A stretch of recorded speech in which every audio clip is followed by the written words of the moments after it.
বিবেকগুলোর মধ্যে আগা উচিত। বিবেকের মধ্যে আর সরাসরি আর লাল পায়খানা করা উচিত, যে পাতলা পায়খানা না, ওইভাবে করা উচিত তাদের বিবেকের মধ্যে। তাদের বিবেকের মধ্যে পোকা ধরছে সোজা কথা, যার কারণে এই সমস্ত কথা বলে যে অমুকে শিখাই দেন, না হলে অমুকে শিখাই দিচ্ছে। আসলে এগুলো কেউ শিখাই দেয় না, বুঝছেন? এগুলো কেউ শিখাই দেয় না। তো আপনি যে মনে করেন যে অমুকে শিখাই দিছে এই জন্যে এই ফলা এই নাই না কইতেছে, আসলে তা কিন্তু না। কারণ আপনার ছেলে বা আপনার মেয়ের বিবেক বলে যে আসলে এই কথাটা আসলে উচিত না, ঠিক আছে? তো আসলে আমি আপনাদেরকে বলতে চাই যে এইগুলা থেকে আপনারা বেরিয়ে আসুন। কখনো কাউকে, নির্দোষ ব্যক্তিকে কখনো দোষ দিবেন না যে অমুকে শিখাই দিছে বলে আপনি অমুকের যে সেরা জারি মারতেছেন। কেন জারি মারবেন? আপনার সেই অধিকার নাই। কি প্রমাণ আছে? প্রমাণের কথা নয়, বাদই দিলাম। আপনি কেন এটা ভাববেন? আপনার কি বিবেক নাই? বিবেকে বুঝে না? আপনার বিবেক দিয়ে কথা বলতে পারেন না? আপনি একজনের কথা শুনে সেরা আপনি সেই অনুযায়ী তারে দোষারোপ করেন। আপনি দেখছেন না? আপনার বউ দেখছে, অথবা আপনার স্বামী দেখছে? দেখেই নাই, তো কোনো প্রমাণও নাই, কেউ বলতে পারবো না, অথচ সে বলেই নেই, কিন্তু অথচ আপনি তাকে দোষ দিয়া তারে গালিগালাজ করতেছেন। কেন? কি সমস্যা কি আপনার? ভালো লাগে না? অন্যকে কেন এইভাবে গালি দেওয়া লাগবো? এইগুলো উচিত না। স্বৈরাচারী আচরণ করবেন না। যে যৌবন আর যে বল দেখাইতেছেন, এগুলো থাকবো না। একটা সময় এগুলো নিস্তেজ হয়ে যাব। অতএব এই সমস্ত কাজ করবেন না। ছোট একটি নাটকের একটি ক্লিপ দেখাই, দেখলে আপনারা বুঝতে পারবেন। এই বিষয়ে শেষে একটু কথা বলবো আমি। তো দেখুন, চলুন দেখে আসি।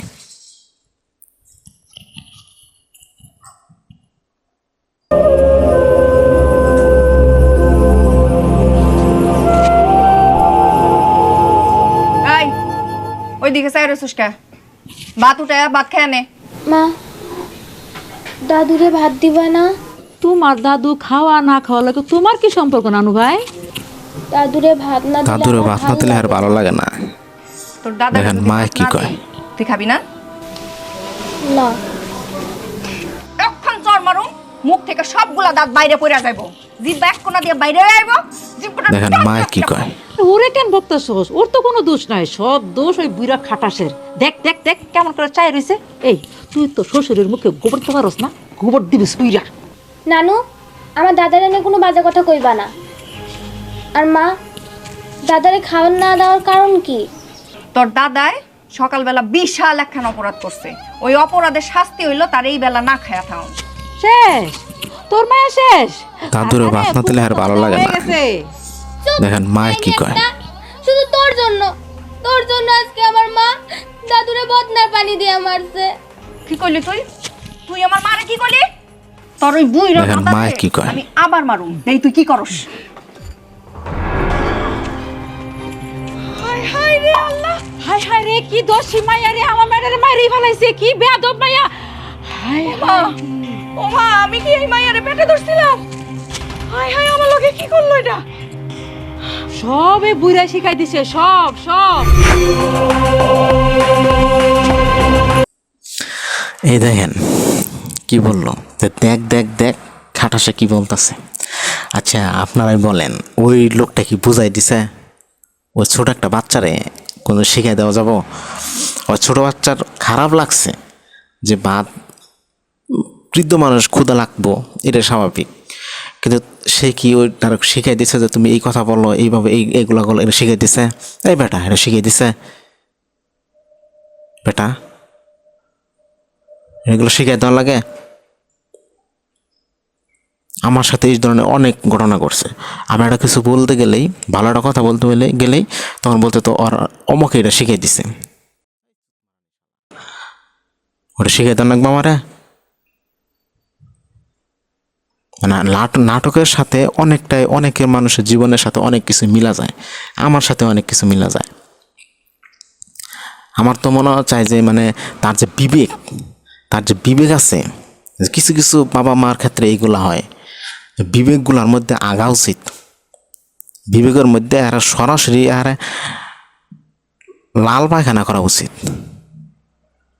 যে পাতলা পায়খানা না, ওইভাবে করা উচিত তাদের বিবেকের মধ্যে। তাদের বিবেকের মধ্যে পোকা ধরছে, সোজা কথা। যার কারণে এই সমস্ত কথা বলে যে অমকে শিখিয়ে দিছে, এই বেটা অমকে শিখিয়ে দেন একবার, ফাইজলেমে আলাপ পারস। একজন আরেকজনের কথা নিয়ে টাইনে নিয়ে আসবো, অমকে শিখিয়ে দিছে, শিখে দেওয়া লাগে। এই নাটকের মধ্যে দেখুন, ওই যে বলতেছে যে ওই মহিলাটা বলতেছে নানি, যেটা যে এই অমকে ওর দাদাই শিখিয়ে দিছে, আর বেটারও শিখে দেওয়া লাগবো, ও বুঝে না, ছোট মানুষ। ওর বিবেক ভালো আছে, কিন্তু ওর যে মাও, ওই পিচ্ছি বাচ্চাটার মার বিবেকটাই নাই।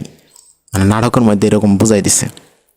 এটা বাস্তবে ঘটে, অনেক ক্ষেত্রেই ঘটে, আমার ক্ষেত্রেও ঘটে। অনেকের শিখাই দেওয়া লাগবো। কেউ কাউকে কোনোদিন শিখাই দেয় না, তার বিবেক যেটা বলে সেই অনুযায়ী সে কাজ করে। একটা ছেলে বা একটা মেয়ে তার বাবার মার সাথে কেমন আচরণ করবে সেটা তার নির্ভর করব তার বিবেক দিয়ে কথা বলে। আর একজন বাবা একজন মা, তাকে অবশ্যই এটা জিনিসটা দেখতে হবে যে কথাটা যে বলতেছে, কথাটা সঠিক বললো নাকি ভুল বললো। নয় কেউ শিখাই দিতেই পারে, নয় শিখাই দিলই, কিন্তু কথাটা যে বললো সে কি ভুল বলছে না ভুল বলে নাই, সেটা দেখা লাগবো না। তোমার তোমার বিরুদ্ধে গেলেই সব মানুষের শিখিয়ে দেন আগে। এত ফাজলামি করো না। যে সাইকেলের চাকা আছে না, তুমি হয়তো এখন যে সাইকেলের চাকার উপরের পাশে আছো, তো ভালো লাগতেছে যে আমি তো উপরে আছি, আমি তো কোনোদিন নিচে যাব না। আর আমি তো সাইকেলের নিচে আছি, এই জন্য মনে হইতেছে যে ও সারা জীবন নিচেই থাকবো, কিন্তু আসলে তা না। মহান আল্লাহ পাক সাইকেল যেভাবে ঘুরে, একটা মানুষের জীবন ঠিক এইভাবেই ঘুরে। তুমি এখন উপরে আছো, আমি এখন নিচে আছি, তুমি একটা সময় নিচে আসবা, সেটা তোমার মনে রাখতে হবে। অতএব মানুষকে ছোট করে দেখার কিছু নাই, আর মানুষকে শুধু শুধু ভুল বুঝাবুঝির প্রয়োজন নাই। একটা মানুষকে, নির্দোষ মানুষকে তুমি কথা বইলা তুমি তার সাথে এই আচরণ করবা, ভালো হয়ে যাও। আমি চাই সকলেই ভালোভাবে চলুক, উচিত কথাকে সবাই মূল্যায়ন করুক, কারণ এটা প্রয়োজন আছে। তো আজ এই পর্যন্তই। আসসালামু আলাইকুম।